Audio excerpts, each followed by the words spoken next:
Hello and welcome to another episode of Agency Leadership Live. I'm your host, Chip Griffin, and in just a moment I'll be joined by Brad Farris of Anchor Advisors, and we'll talk about agency outreach, business development, all the things that you need to be doing to grow your agency in these times. So let's get into the show.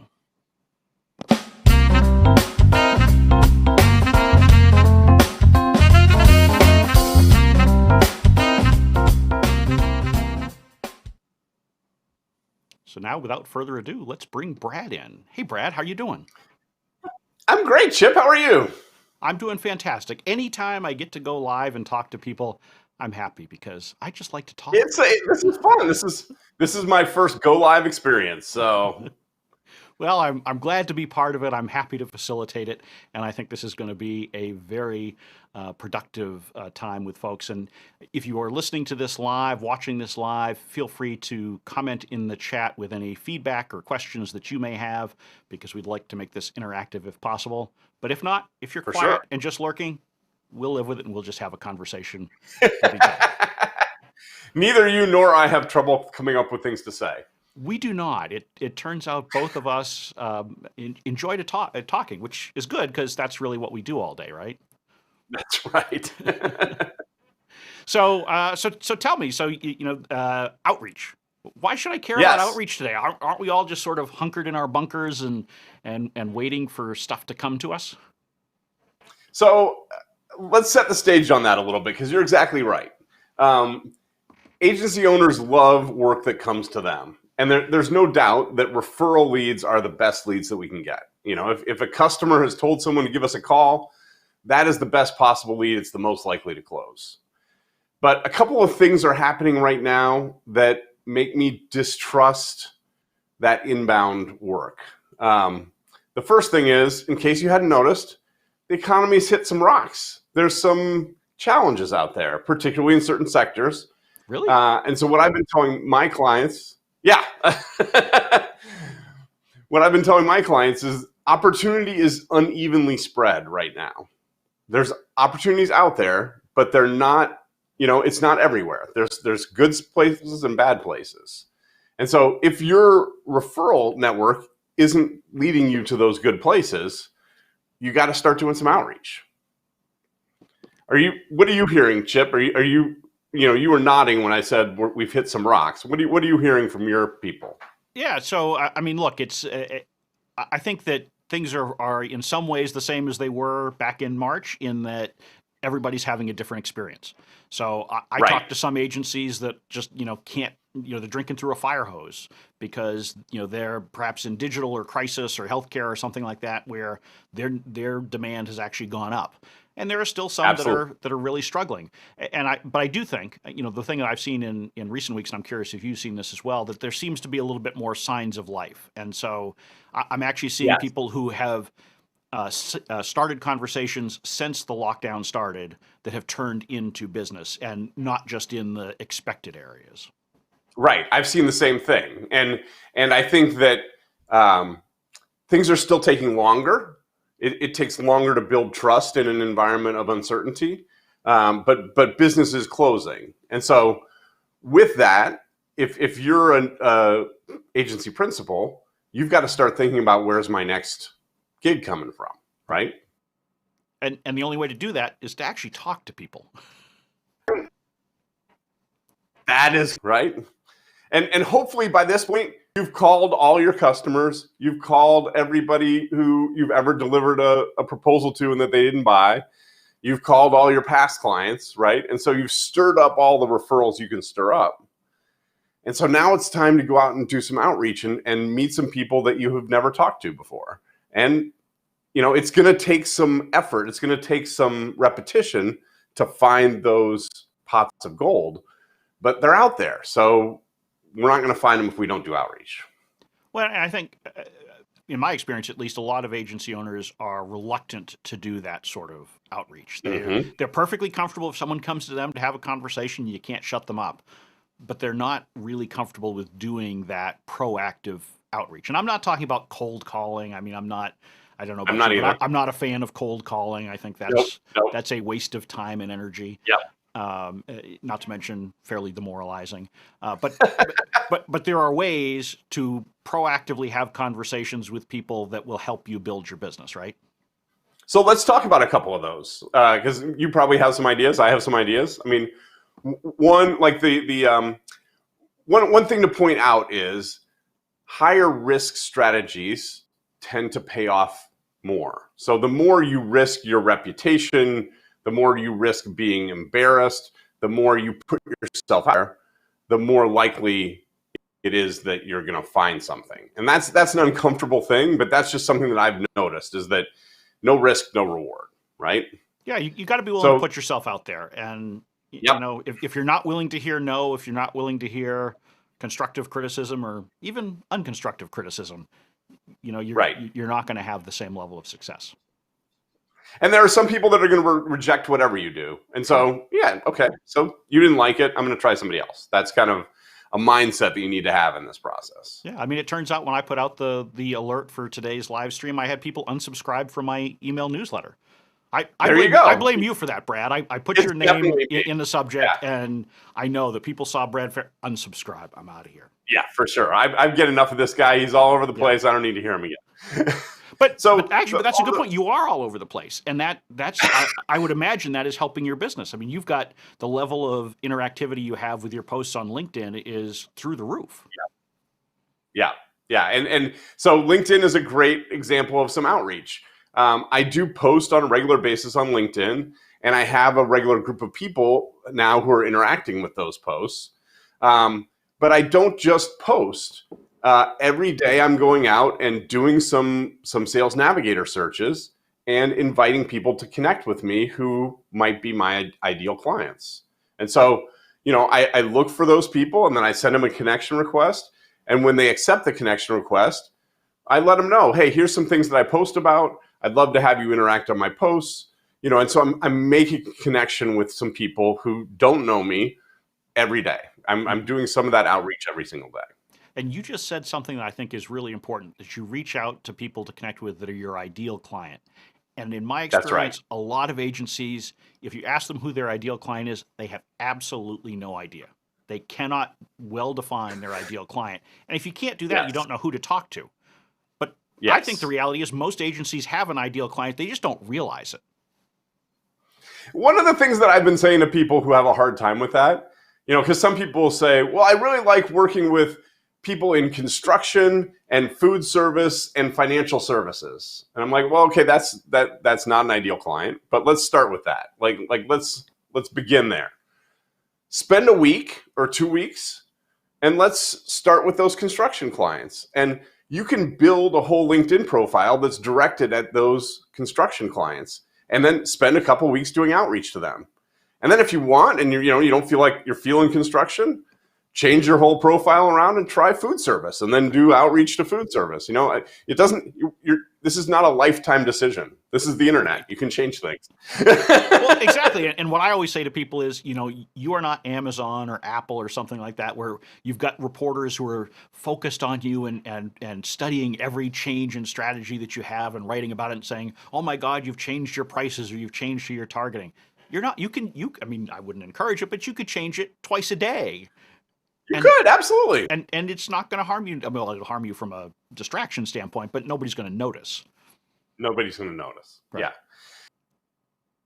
And one of the things that's interesting about LinkedIn is that it does have kind of a long connection request this week. A bunch of people will respond this week, but then a bunch of people will respond next week and a few people the week after. And so, like, changing too frequently means that some of those long tail people are going to show up and now you're somebody else. But okay, I mean, so what? Right. It happened. Yeah. So just doing some kind of outreach and then engaging with the people who connect with you to get in those direct messages and talk to people. You know, what's going on with you? How have it affected you? What's the biggest focus that you have going forward? Just start a conversation like you would at a cocktail party. Right. So I shouldn't just immediately jump into, you have a terrible website, can I build you a new one? So when you get that kind of pitch on LinkedIn, how do you feel, right? Nobody wants to be that guy. Don't be that guy. And a lot of people will say to me, I don't want to do outreach on LinkedIn, Brad, because I don't want to be one of those guys that's pitching people. And I said, okay, do outreach and don't do that. Like, Right. you don't, that's not required. Right.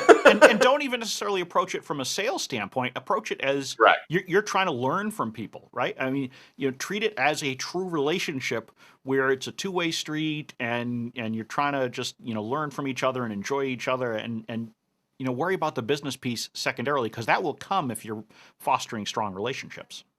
Exactly. And actually that leads me to another way that you can do outreach on LinkedIn. I'm stuck on LinkedIn right now, but you could do this with email also, is to do some research. And so you could have some kind of fundamental questions that you want to find out answers to in your ideal market. And you can say, hey, would you be willing to answer a quick 3 or 5 question survey for me, and send them to a Google form or send them to a SurveyMonkey. And you want to include the last question there. Be willing to talk to me on the phone if I need more information about this. The people that click yes, now you have an appointment to talk to someone who's your ideal. That sounds great. Right. And again, treat it like an actual relationship building exercise, not as a funnel. Absolutely. Right? I mean, don't. That's right. Agencies are not, software companies, or where you're doing bulk and you kind of just work them through a funnel and you try to. Right. I mean, you've got to have some personalization in this, and you've got to have some human to human connection that you're making. If you have actual questions that you want to learn about your ideal market, like how they look at a service like yours, or what their biggest challenges are, or what are they doing hiring wise, or how has remote work affected them? Like, there's some real questions you could be asking out here that your ideal market would want to hear the answers to, right? So Yep. Reach out to them, ask those questions, pull something together, send them a research report. You're making yourself valuable and useful to your community. Right. And you ought to be doing that right now, because a lot is changing around us. We don't know exactly how, and each industry is a little bit different. But this is where, if you're specialized in one or a few industries, you can actually do that deep dive, learn from your connections, learn from new connections, and then figure out where they're going to be 6, 12, 18 months down the road, and tailor what you're offering, the value that you're creating to that future point, as opposed to just looking in the rearview mirror. That's a huge point, Chip, that we cannot assume that whatever we were selling in January is what people are going to need the rest of this year. And so spending a little bit of time getting out and listening to what the problems are that people are having, what people need, really helps us to start to shape the offerings that are going to get us through the rest of this year and into next year. Yeah, and the reality is there are huge opportunities out there right now. Mm-hmm. And it's not just in the agency space, but everywhere, because anytime you have this level of disruption, it creates an opportunity for those people who are, willing to be creative, innovative, and take risks. And I don't know about you, but my business has changed dramatically since March. It looks nothing like it did in February. That's right. And that's not a bad thing. I think it means good things for the future. I do too. Yeah, my business is up pretty substantially, and part of it is that I've been willing to do different things and to try some things, and some of those things worked and some didn't. But that's fine. That's what trying things means. Yep. Absolutely, and there are upsides. I mean, I'm not on the road as much as I was before. Actually, I'm not on the road at all, really. I mean, I pretty much just sit here in this little room, but I get to keep playing with the set, so I feel like I'm in different places every time I rearrange my set. I feel like I've moved to a different place. And we feel like you're in a different place, so that's fun. Well, people have always thought I was in a different place, but that's a whole nother story, Brad. Yeah. So just a reminder, if you've joined late, if you've got questions that you'd like Brad and I to touch on, feel free to share them in the chat. If you're watching this on replay, share your comments. We'll keep an eye on them and try to respond there as well. For sure. So if I have not been doing outreach because before this my agency was doing well, I was feeding off of referrals, where do I get started? I mean, is it as simple as just starting in LinkedIn with some searches? Is it, what process do you recommend to people? So what you mentioned at the top is really key. Is I think taking a little bit of time to identify your position. How is it that you're different from other people in your marketplace? What information do you have to offer? What specialty do you have? What point of view do you have on the market that's slightly different from other people? And from that position, kind of thinking about what your voice needs to be. And usually that's going to play itself out in the content that you're starting to publish. And so being more purposeful in your content and having it come from a point of view is a great place to start. And then doing outreach around that to say, okay, now that I have this point of view and now that I'm talking to a market, now go and find that market and see if you can start to bring them in. And staking out ground is so valuable, right? And it's scary. You know, most agency owners, most business owners want to be all things to all people. They don't want to offend anybody. They think that's how you get business. But really the way you get it is by putting that stake in the ground and saying, this is what I believe. This is what I think is going to happen. If you agree, come along with me. And I will say that I was one of those people that had a hard time specializing in my own business, that I resisted this for myself.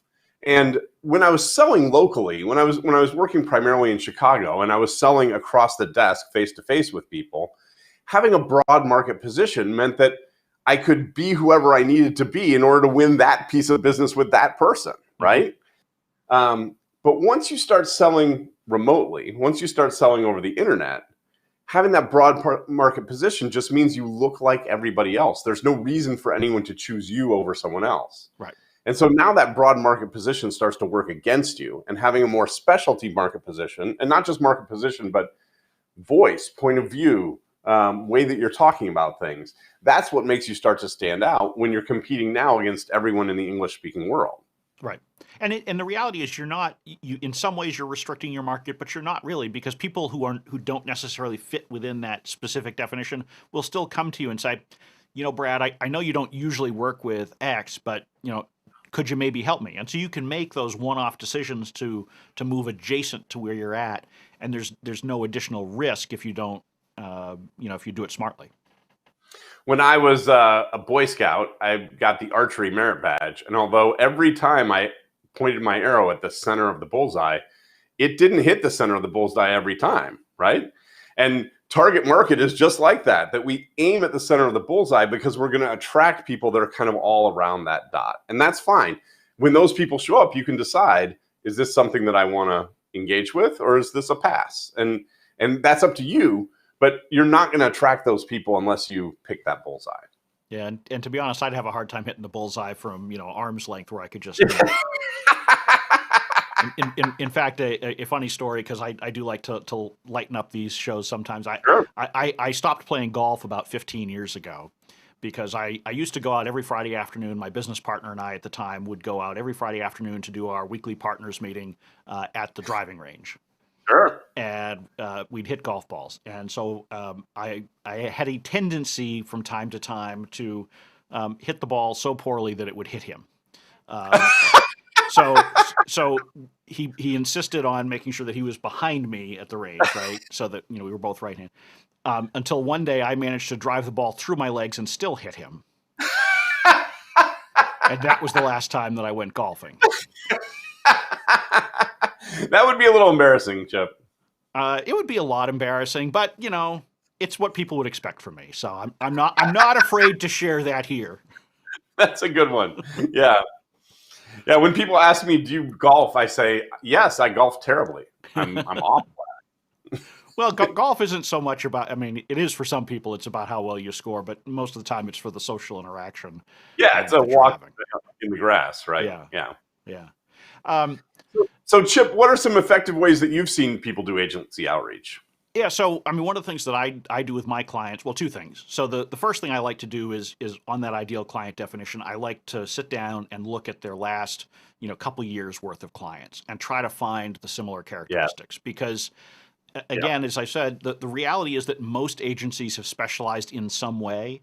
And you have to keep in mind, specialization isn't, everybody thinks about it in industry terms. It's not. It might be in the type of company or the ownership structure or the people that you're interacting with or where they are in their life cycle or, all these different things. And so I try to sit with them and figure out, what are those common characteristics? And the more common characteristics you can find, the better you can define it. So that's step one. And then step two, I like my clients to put together what I call a nifty 50 list.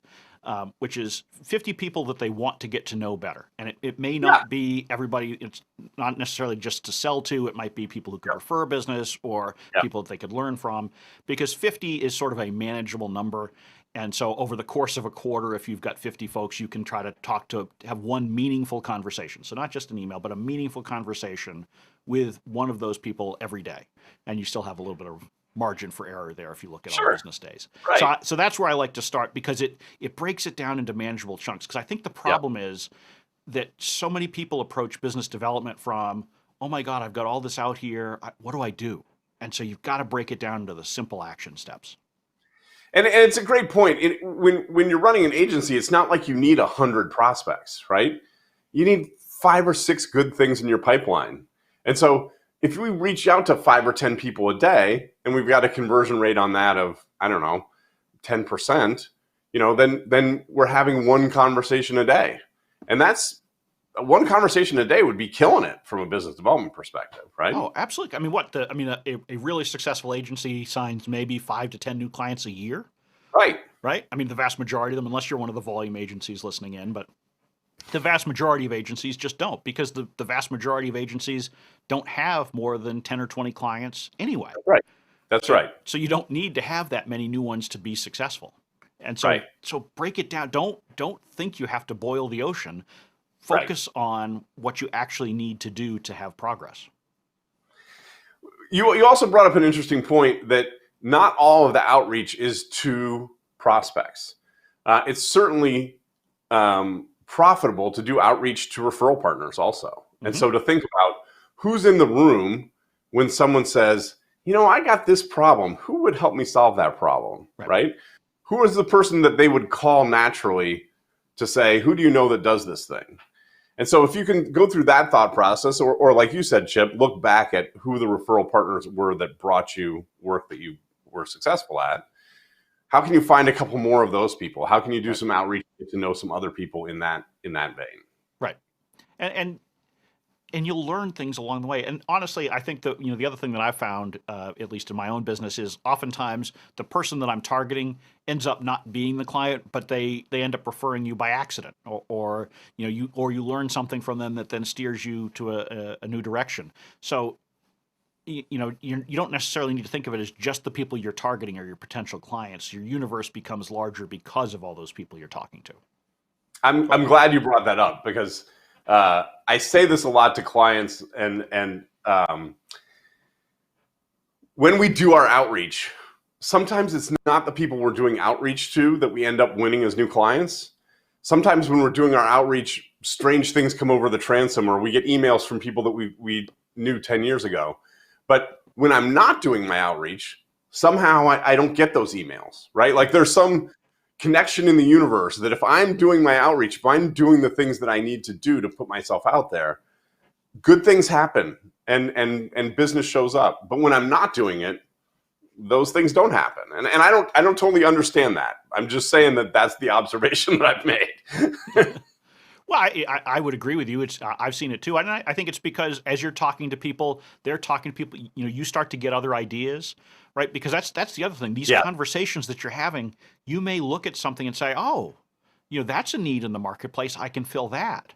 And so, or that's how I want to position this service that I've already been providing. So you will learn so much from it. And so you don't even realize some of the progress that you're making, but you are just by having those conversations. Not to mention, I think there's the psychological benefit. If you're out there talking to people, you get into a better headspace than if you're just sitting there staring at the phone saying, are you going to ring? Are you going to ring? Are you going to ring? You're engaging your creativity in a different way to solve the problem, rather than saying there's just this one way that this problem has to get solved. You're saying there are lots of ways that this problem can get solved. Yeah, absolutely. And you've got to create your own luck, right? I know plenty of business owners who will say, oh, she was just lucky. He was just lucky. Well, no, they created their luck by doing something. That's right. And at the end of the day, my advice to folks is just get started now. I mean, don't overthink it. Whatever it is that you're going to be doing, if it's LinkedIn or email or video or a podcast or whatever outreach you want to do or thinking about doing, just do it. Start it. Try it. See if it gets some traction. And if it does, great. If not, like we said, you can always change direction. Now that you just mentioned that, it triggered another outreach strategy that I've seen that's been pretty successful for some of my clients. if you've got a podcast or if you're doing a video series, to do outreach to say, hey, I'm looking for someone like you who could be a guest on my podcast. People are interested in guesting on other people's podcasts.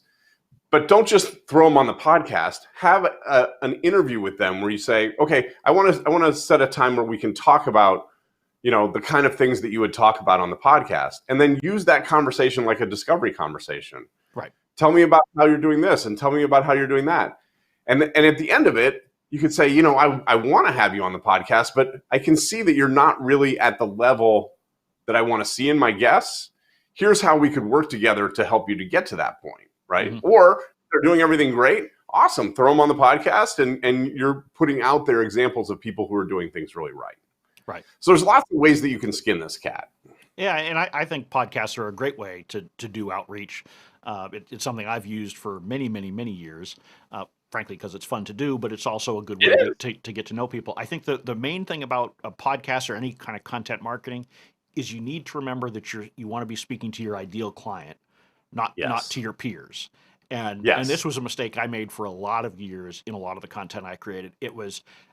People loved it, but it was the wrong people. It was people like me. It wasn't people like my clients. And so you really need to be thinking about, what do your clients want to be hearing about? What do they want to learn? Because that's where the real magic happens if you want to be creating something that goes beyond just the echo chamber. And let's think about why we do that, because it is a common mistake, right, Chip?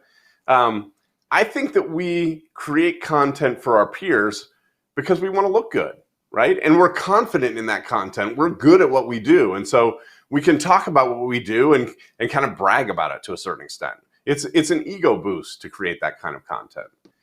But when we switch our focus and start making content that our ideal clients want to hear, then really we're changing from an ego or a self-focus to more serving the audience. I want to make something that's going to make my clients better, that are going to help them to solve their problems. Do you see how that's much more attractive to outside clients? How much more interesting that is? Right. Well, I mean, it'd be like dating if you just, walk around and saying, what can you do for me?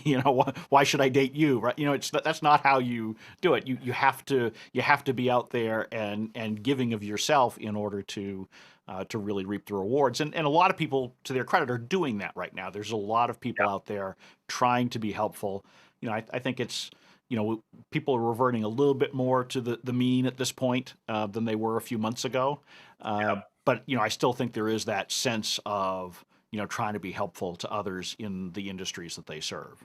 But you should always be that way. It shouldn't just be in a pandemic. That's exactly right. And, something I've been talking to people about is that it's not that we're just in a pandemic, right?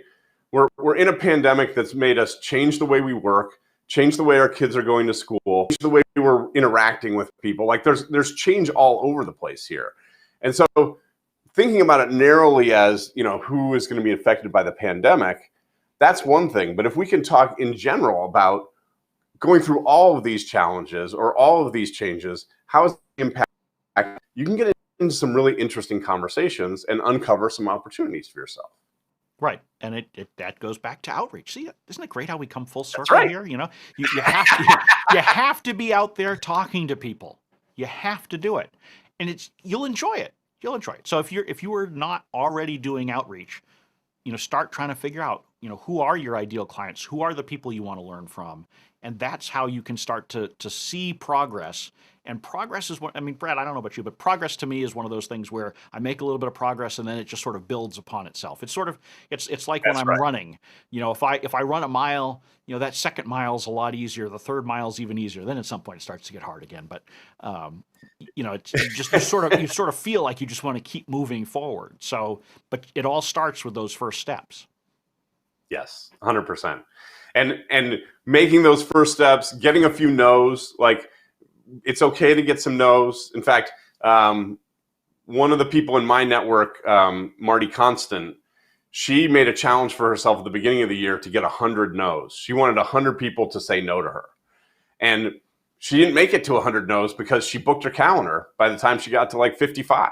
Right. And so it's okay to run into some no's and have some people that they're going to not buy what you have to sell. Right.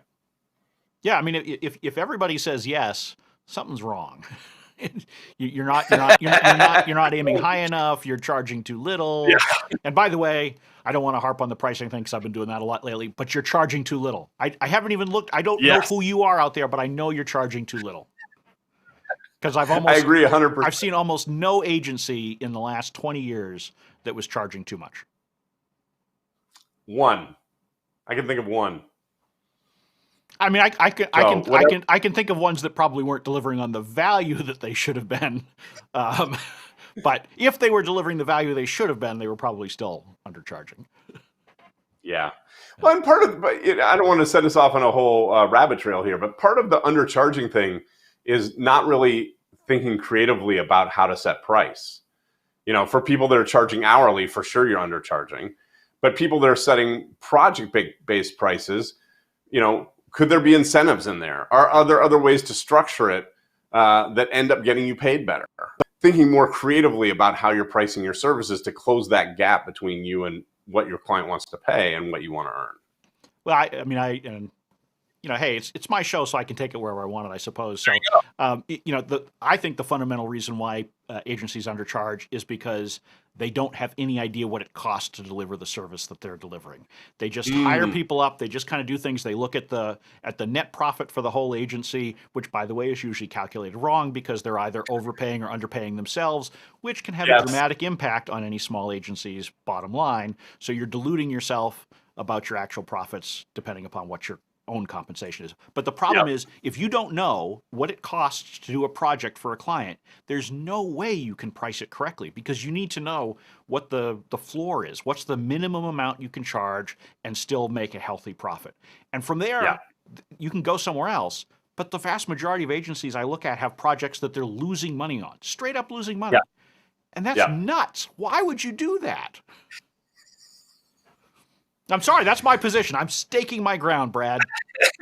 So, since we're on this rabbit trail, the other part of that for me is that people want to keep everybody employed, right? I've got a staff, I've got a team, and part of my status is that I have 5 people on my team or I have 10 people on my team or whatever it is.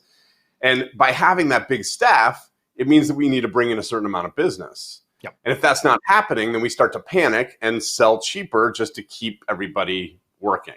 Right. There's so much terribleness that comes from that, right? Because now you're devaluing yourself in the marketplace. Your team is devaluing the work that's getting done. People start to milk projects because they feel like they need to stay busy. Then you start tracking hours to make sure that people aren't milking stuff. And it's this cycle that just kind of goes in a bad direction. And so starting off with fewer people than you need reverses that whole dynamic where you don't need work. You price higher because if you're going to accept work and work everybody, beyond capacity, you want to get paid for it. You're in a cycle where you don't need to take stuff. You're going to be more choosy and more selective. And that then tends you to push your prices up and make that whole virtual cycle go in the opposite direction. Right. And look, I mean, the reality is, as painful as it is, if you're willing to hire, you have to be willing to let people go too. And That's right. If you don't have the work to justify the headcount, then that headcount needs to come down. And I don't know anybody who enjoys that process, but you have to be willing to do it because otherwise you're jeopardizing the whole for the sake of avoiding those difficult conversations. And I'm not saying you need to go in there and be Chainsaw Al Dunlop. I imagine you may be old enough to remember Chainsaw Al. I read his book. Okay. So for you younger folk who are, just Google him. Anyway, he was known for letting people go. He was a CEO who would be brought in to companies, and anytime he came in, you knew he was going to just fire hordes of people. I'm not saying you need to do that, but you need to make sure, particularly right now, you need to make sure that you are right-sized for the future and you're not just holding on to people because of what you said, Brad, the status symbol of it. I mean, I can't tell you how many agencies I talk to, and one of the first things out of their mouth is, oh, we're a 20-person agency. Oh, we're a 30-person agency. Who cares how many employees you have? Exactly. I mean, that's a weird way to start a conversation. I will say, Chip, that I hear from clients that people will come to them with work and they'll say, well, you're not big enough to do this work. Or, I'm looking for a bigger agency. And so there is some pressure from the client side sometimes to be a certain size. Then you're talking to the wrong people. That's what the wrong people. If they're determining whether to hire you based on how many FTEs you have, you're talking to the wrong people. Run, don't walk, get away, go look for someone else, because that is a crazy way to choose any kind of business. I totally agree. Totally agree. It's nuts. I mean, how many times do you buy a TV based on how many employees they have? No. Right? I mean, why would you hire an agency because of how many employees they have? You want to know what they're giving you. That's what right. results are. That's what matters. Yeah, that's and honestly, I think part of it is that the agency brings it up. And because half the time your prospect doesn't. I mean, in all the years that I ran agencies, I can think of very few times where a prospective client actually said, "How many employees do you have?" Right? But the problem is that I talk with a lot of agency owners who say, "We're small, but we only have 5 people, but." That's right. Shut up. Yeah. I mean, there's no reason. You don't need to be justifying it. You need to be proud of the results you deliver and talk about that. Don't talk about your internal operations. It's like before all this, when someone would say, "We're a virtual agency, but." Who cares? And now nobody really cares. But everybody's a virtual agency. But why do you? I don't understand the instinct to volunteer things that are potential negatives, right? Don't do it. Yeah. Right? I mean, if again, going back to the dating analogy, don't say, "I just want to let you know right off the bat, I chew with my mouth open." Right? Who cares? I live in my mom's basement. I mean, they might find out eventually. But that's not where you start the conversation. Let them see all the good things, and then you work it in, and it becomes less of an issue at that point. It's sort of like the negotiating against yourself on price. And actually, I was just talking with an agency owner today, who said, I was talking with a prospective client, but, I know they don't have much budget. I said, well, what kind of budget do they have? Oh, I don't know. I didn't ask them. They're a small organization. I'm like, how do you know they have a small budget? Don't start from the position of discounting your services or coming up with a lowball project that you don't think is the right fit. Start with what you think is right, what's going to work at the right price. And if they push back, great. Now have a conversation about it. But why are you negotiating against yourself? Or if you suspect that maybe they aren't going to be able to afford it, put it out there on the table. Projects like this, we're not at the proposal stage, but I can tell where this is going, and they're between $30,000 and $50,000. Is that going to work for you guys? Right.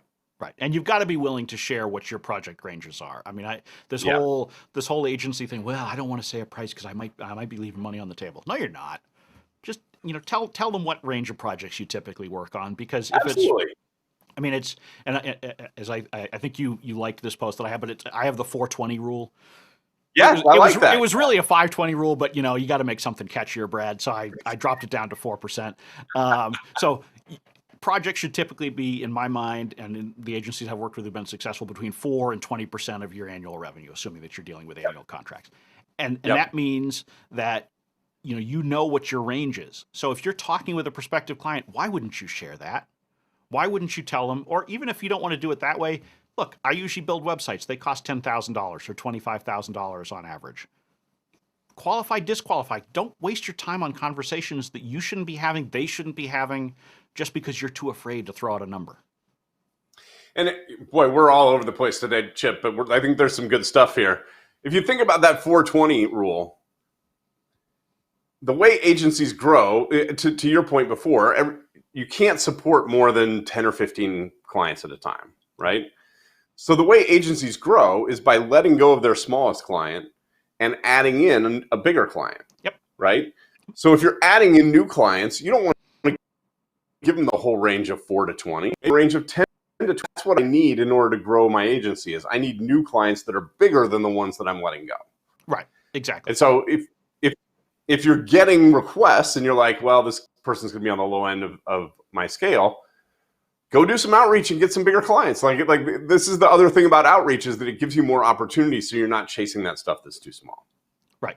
And I think the more that you think about all of these things, you figure out, what are the right size projects, what are the ideal clients, what's the right pricing.